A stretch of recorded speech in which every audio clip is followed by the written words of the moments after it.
It was a long day, the kind where the hours blend together, and by the end, your mind is numb. I let the road carry me home, each mile blending into the next as exhaustion seeped into my bones. When I finally pulled into the driveway, I was ready for the familiar comforts of home, to sink into the couch with a sigh and let the weight of the day slip off my shoulders. But tonight, home wasn't its usual sanctuary.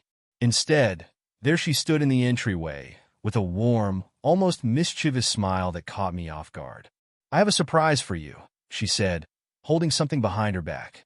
For a second, her excitement felt almost contagious. But there was something about the way she looked at me, that glint in her eye. It was eager, but with an edge, a hint of nerves.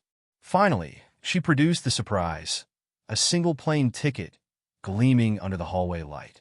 I looked at the destination printed on the ticket and couldn't help but feel a jolt of surprise. Miami. It didn't make sense. I glanced up at her, half expecting to see an answer in her expression, but she just grinned wider, like she was savoring my reaction. "You deserve this," she said, her tone reassuring, almost persuasive. "You've been working so hard. This is your chance to get away for a while, to actually relax." "But why only one ticket?" The question left my mouth before I could think to hold it back. It wasn't just confusion. I felt a stab of something else, something I didn't want to acknowledge. We'd never taken separate trips. Part of me wanted to laugh off the thought, but the question hung there, unanswered. She dismissed it casually. "This one's for you," she insisted, her smile softening. "I know you wouldn't have planned this for yourself, so I did it for you. Just take it and enjoy it, okay?" I nodded, though the moment felt strange, as if I were observing my life from a few steps away, seeing something slightly out of place. But as she continued to insist, her smile unwavering, I let myself get caught up in her certainty. A weekend away could do me good, I reasoned. I'd been carrying the weight of work on my back for weeks, and she wasn't wrong. I'd probably never have planned something like this on my own. That night, I barely slept. I tossed and turned, thinking about the unexpectedness of it all. My mind wandered over the past few weeks, replaying small moments that felt too trivial to matter, but somehow lingered. Like the way she'd encouraged me to take on more work, or how she'd seemed almost relieved when I was called into late meetings. I pushed those thoughts aside. I was just exhausted, maybe even paranoid. A weekend away, in the sun, would probably shake it all off. The following day was a blur. By the time I packed my bag and made it to the airport, I was still processing how quickly everything had come together. It wasn't until I was halfway through the flight that I started to relax, though the odd feeling from the night before lingered, tugging at me from the back of my mind. In Miami, things only felt stranger. She'd booked an upscale hotel, far beyond what I would have chosen. The room felt too luxurious, almost excessive, a reminder of some distant dream of how life could be if things were different. I tried to call her, wanting to hear her voice, maybe ground myself in something familiar, but she didn't pick up. I left it alone, assuming she'd just stepped out or that her phone was on silent. After unpacking, I sat on the balcony, watching the city lights spread out like jewels against the deepening night. Somewhere in my mind, the thought lingered. Why now? Why this trip? And why was she so adamant that I take it alone?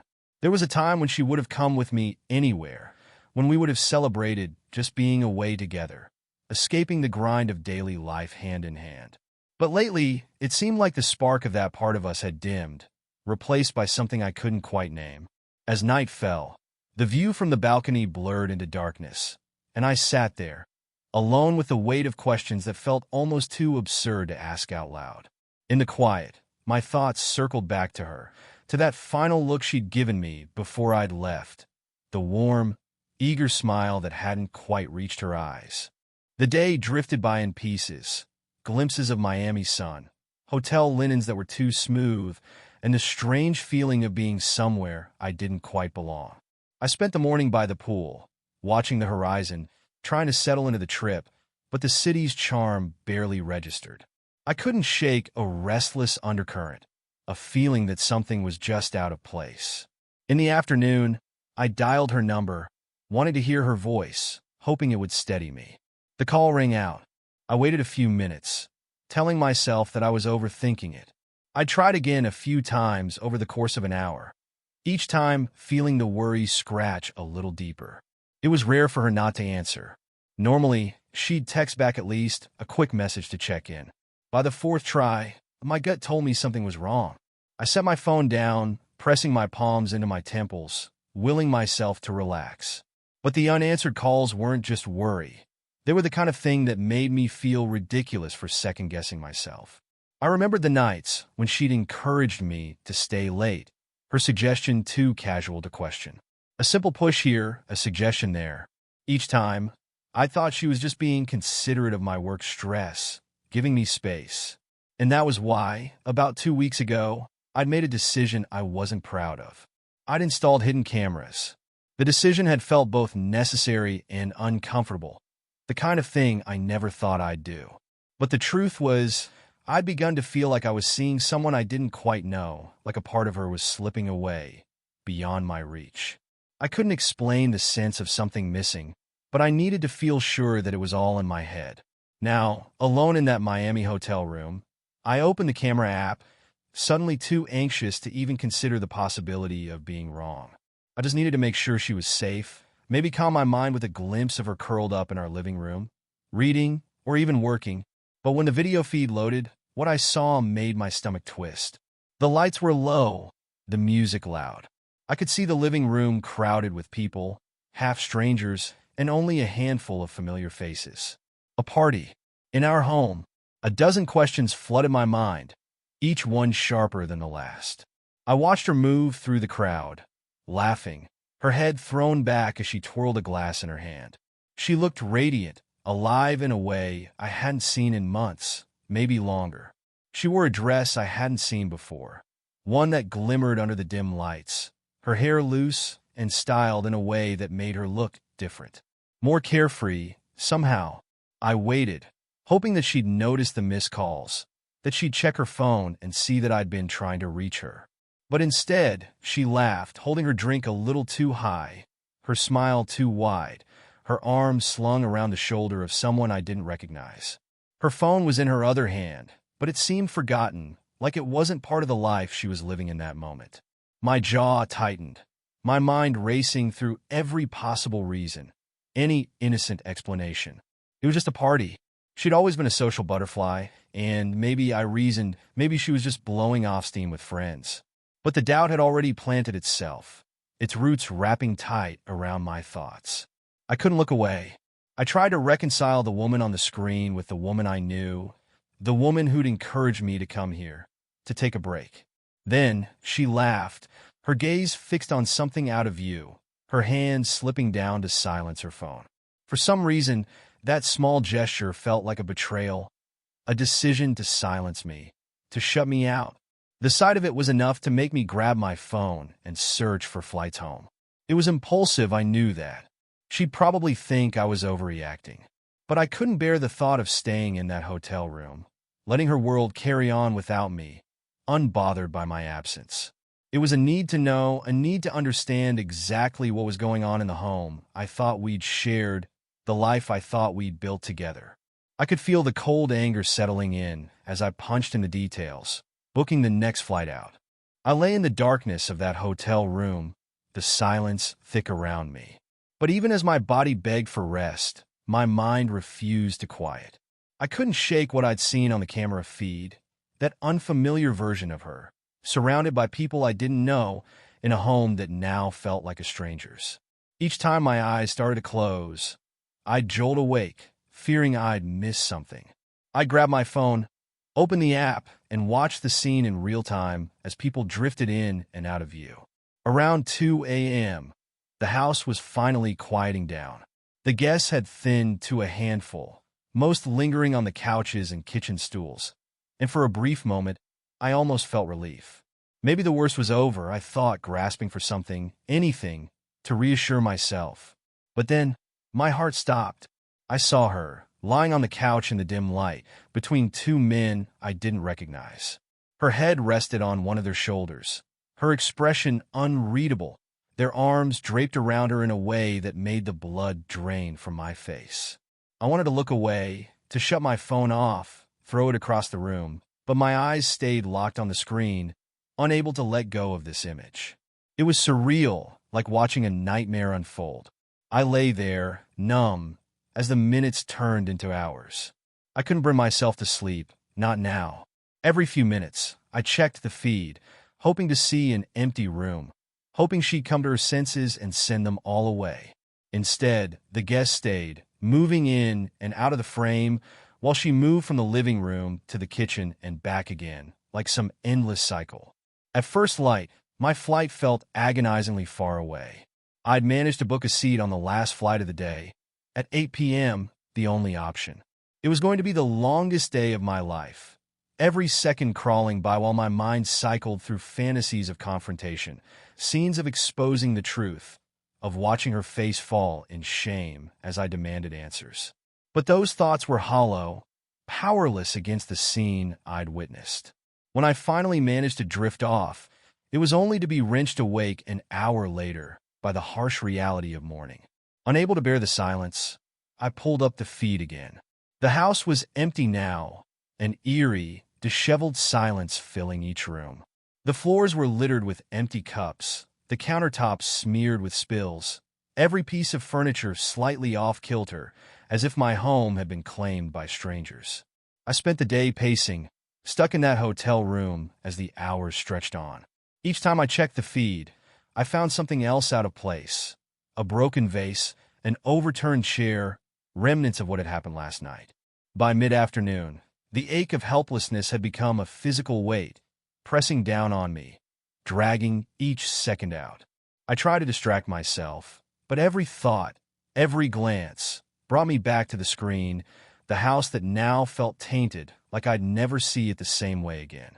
Around 6 p.m., the scene on my phone began to shift again. People were arriving, slipping through the door in pairs and groups, arms full of drinks, voices raised in laughter. She was dressed up again, laughing with them as they walked in, her expression vibrant, almost alive, as if she had no worries in the world. It was a second party, as if the night before hadn't happened at all. My flight was looming, yet I was transfixed, torn between fury and disbelief. I stared at the screen, watching the night unfold again, feeling powerless. I had to know, had to understand, but the only answers I was going to get lay waiting for me in that house. It wasn't until I was finally seated on the plane that my thoughts grew darker, angrier. I held my phone in my hand, fighting the urge to check the feed, to drag myself back into that spiral. But the curiosity was stronger. With a glance over my shoulder, I opened the feed. The party was still going on, but she was nowhere in sight. My heart hammered in my chest as I switched to the bedroom camera. And there she was, moving around the room, unguarded, the door wide open behind her as people wandered past. A surge of anger burned through me. I clenched the phone tightly, so close to shattering it. But what good would that do? I closed the feed, shoved the phone into my pocket, and leaned back, trying to steady my breathing as the flight lifted off into the night. The final hours would be spent locked in my own mind. Haunted by images of a home I was beginning to realize I might never know again. I don't remember making the decision to do it. One moment my phone was in my hand, and the next, I was watching it fall, shattered into pieces. The sharp crack as it hit the floor cut through the hum of the airplane cabin, and heads turned. A flight attendant hurried over, concerned, her voice a calm murmur, but I barely heard her words. All I could think of was what might be happening at home right then. Images flashing in my mind that twisted my stomach with a mixture of anger and betrayal. For long hours stretched out in front of me, each one heavier than the last. I leaned back, closed my eyes, and tried to force my mind elsewhere. But every time I closed my eyes, I saw her face from the camera feed, smiling and carefree, so at ease in the company of strangers who were filling my home as if I'd never existed. I clenched my fists, breathing through the hollow ache and the fresh wave of anger that rose each time the memories played on repeat. By the time we landed, it was nearing midnight. I had no patience left for waiting, so I threw my bag over my shoulder and practically sprinted out of the airport, hailing the first cab I could find. The drive was a blur of street lights and dark, empty storefronts, each mile feeling like an eternity. I sat in the back, staring out at the city as it whizzed by. My mind caught somewhere between dread and fury.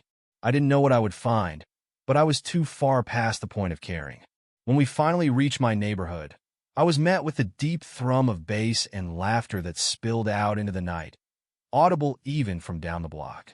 My own house looked foreign, like something out of a fever dream, each beat of the music pounding in my chest. I handed the driver cash without a second thought. The bills crumpled in my fist as I stepped out, the reality of what I was seeing hitting me harder with each step toward the front door. The scene inside was surreal. As I pushed through the entryway, the noise of a full-blown party washed over me. Voices raised in drunken laughter, glasses clinking, strangers lounging across furniture I'd paid for, in a home that was supposed to be mine. My head spun as I took it all in, the haze of smoke in the air, the bottles and cups scattered across every surface. It felt like an invasion, like some bizarre distortion of the life we built together, now twisted into something I could barely recognize. Then I heard them, shouts cutting through the chaos. I looked up to see two officers standing in the doorway, their expressions sharp and impatient as they shouted for someone to turn down the damn music. I froze, feeling a wave of embarrassment and anger rush through me. This was my home, my life, being scrutinized under the harsh fluorescent lights of law enforcement. One of the officers turned, spotting me in the doorway, and approached with a look of recognition and a raised brow. "Are you the owner here?" he asked, his tone businesslike but tinged with something else. Perhaps surprise at finding me, the missing piece to this disorderly puzzle. Before I could answer, a wave of people began streaming past me, making their way out the door, clearly eager to avoid any trouble with the law. I scanned the crowd, catching glimpses of faces I'd never seen before, people whose names I didn't know, filing out of my home like it was a stranger's.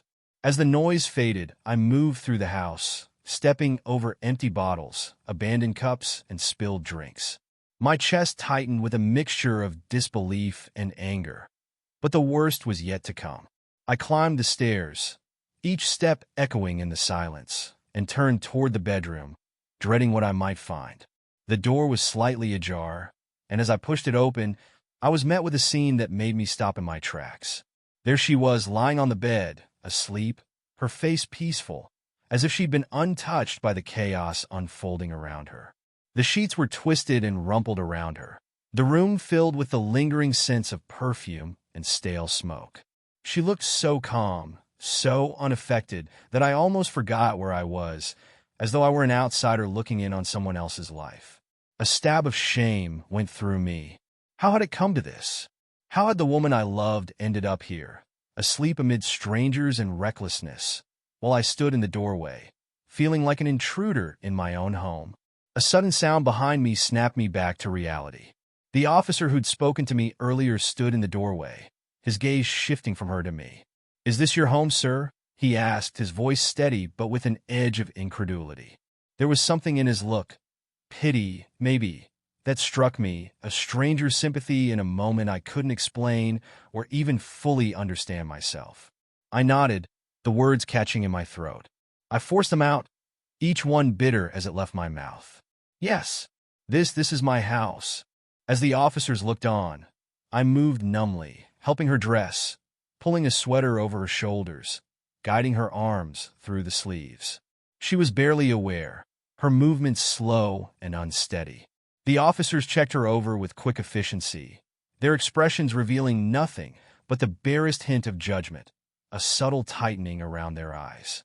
One of them shook his head, muttering under his breath about the substances she'd clearly taken. They were firm, but not unkind as they told her they'd have to take her to a sobering center. I watched them lead her out, her figure small and frail under the harsh hallway lights. I nodded as they walked past me, already unable to remember what I'd said. The sound of the front door closing behind them left a hollow silence in its wake. I stood there alone, in the mess of what used to be my home, and it felt as though the house was breathing, as though it too was adjusting to this new reality, one where nothing was as it seemed. The stench of stale drinks and smoke hung in the air, clinging to every surface like a reminder of the night that had ripped away everything I thought I knew. I spent the night surrounded by debris. A broken vase, sticky countertops, crushed cans and bottles littering the floor, the evidence of a world that felt alien to me, even though it happened right here in my own home. I drifted from room to room, barely noticing the sun's light as it crept through the windows, washing over the aftermath, casting a pale, unforgiving light on the reality I was trying to process. The next morning, I dragged myself to the police station, my mind numb from exhaustion and an ache that felt like it had taken root somewhere deep within.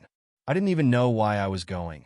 I suppose I thought that if I saw her, if I looked her in the eyes, maybe I'd find the explanation I was so desperate for. When they brought her out, she was slumped, her eyes rimmed with red, her gaze hollow. She looked small, as though a weight had crushed her, leaving only a shell of the woman I'd known. The sight of her, so different from the vibrant woman I thought I'd married, brought up a rush of anger that I couldn't contain. I yelled, the words spilling out, each one sharper than the last. I tried to stay calm, but everything I'd been holding back burst out in a torrent. And then, just as suddenly I stopped, the fight left me, draining out like water from a broken glass.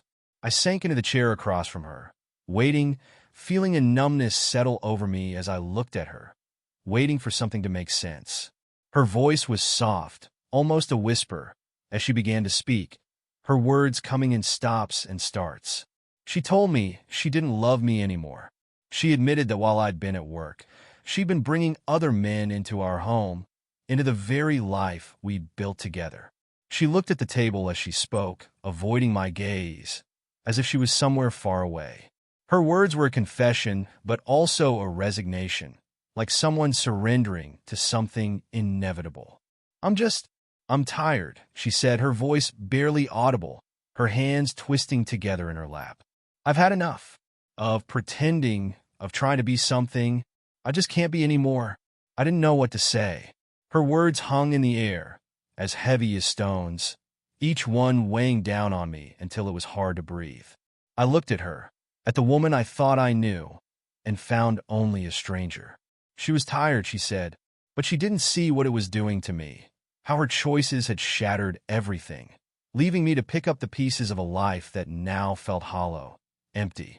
Without thinking, I rose from my chair and walked out. The door closed softly behind me, but the sound was final, like a curtain falling on a scene I wished I'd never witnessed. Leaving the station, I felt hollow, as though the weight of the morning had carved something out of me. I wanted nothing more than to put as much distance as I could between myself and this new reality, to head home, pack, and disappear from the life I once thought I knew. But as I turned toward the exit, I heard a voice behind me.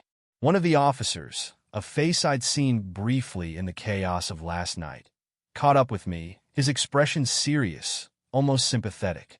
"Mr. Hensley," he began, his voice low and steady, as if trying not to startle me. "We'll be processing your wife's case today. With the charges against her, there's a likelihood she'll be facing imprisonment." The words sank in slowly, their meaning spreading like a chill through my mind. Imprisonment. It felt almost surreal to think of her in that way behind bars. But the officer was still talking, explaining the details: possession, hosting an unlicensed party, disorderly conduct. She was due to appear in court later that morning, he said. I nodded, my mind working through each word as if processing a foreign language. Before I could leave, I realized he was waiting for an answer. "Would you like to attend the trial?" he asked gently. The question held a weight I hadn't expected, as though he understood that I was barely holding it together. With a short nod, I agreed. The courtroom was dim and silent, the atmosphere thick with a kind of tension that settled heavily over every seat, every creak of the floor.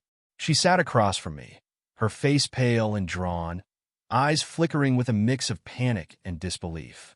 When she saw me, her expression shifted, shock blending with a desperate hope. She leaned forward, her mouth opening slightly, but no words came out at first. She looked frail, vulnerable in a way I had never seen her before. Then, in a whisper, she pleaded, "Please, I need a lawyer. I can't do this alone." The desperation in her voice might once have moved me, but now it felt hollow, distant. I simply looked away, unable to find any sympathy left to offer. I wanted to feel something, even anger, but all that was left was a numbness that echoed through me, each word of her pleas landing without weight. When the judge entered, the trial moved swiftly. She tried to speak for herself, her words falling short, disjointed, a tangle of apologies and explanations that couldn't cover the bare facts laid out in front of us. Her voice grew softer as the prosecution continued, each charge ringing out in a tone that was too final, too real. When the sentence was delivered, a 2-year term, I didn't look at her.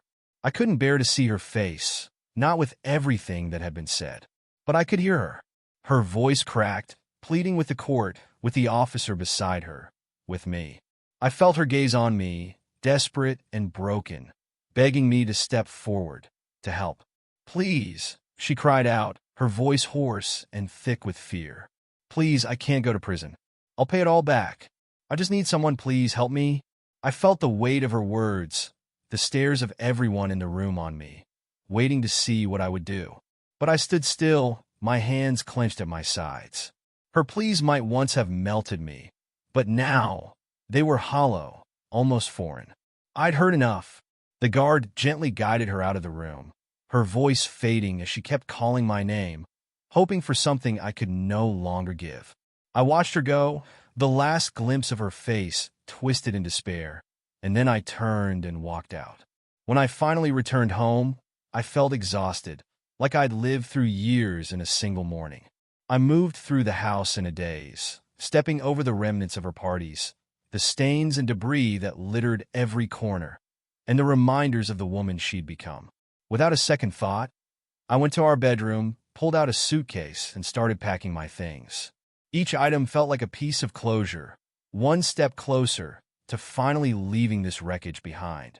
I returned home, closing the door behind me with a finality that felt cold, unfamiliar. The silence was overwhelming.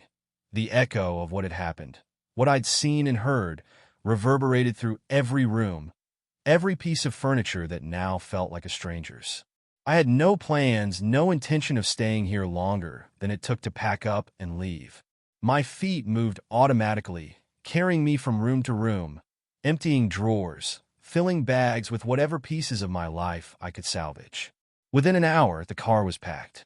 I glanced back at the house one last time, each window dark and still, the empty walls and open spaces now haunted by what I'd left behind. It wasn't home anymore. Whatever life we'd once shared here, whatever love we'd had, it was gone, like the final embers of a fire I could never rekindle. I closed the trunk, got into the driver's seat, and left, leaving behind not just a house, but an entire chapter of my life. I drove aimlessly at first, letting the miles stretch between me and that empty shell of a house until I found myself pulling up to my mother's modest cottage in the countryside. She opened the door before I even had a chance to knock, her face lighting up with concern and warmth, that unconditional love that reminded me of something I'd thought I'd lost. Without a word, she pulled me inside, and for the first time in what felt like years, I felt a sliver of peace. The days turned into weeks. The quiet rhythm of village life wrapped around me, each day a small balm to the ache that still lingered in my chest. I spent long hours wandering through fields, mulling over everything I'd been through, the hurt slowly giving way to something quieter, more resolute. It was like learning how to breathe again, each breath a reminder that I was still here, still living, still capable of moving forward. But something was missing. No matter how calm the countryside was, I couldn't shake the feeling that I was just hiding. I'd lost everything I thought I knew, but somewhere within me, a spark ignited, urging me to rebuild, to start over completely. I realized that the life I'd left behind in that house wasn't just gone. It was something I needed to let go of, to truly put behind me. The decision was sudden, but the clarity felt like a relief. I would sell the house. I would find somewhere new, somewhere far away. A fresh start. The next day, I arranged a visit to the prison. My reasons were complicated, and I wasn't sure if I was looking for closure or simply confirming what I already knew. But I had to go one last time to let her know that I was finally moving on. She looked up when I entered, her face lighting up with a mixture of surprise and desperation. The months had changed her.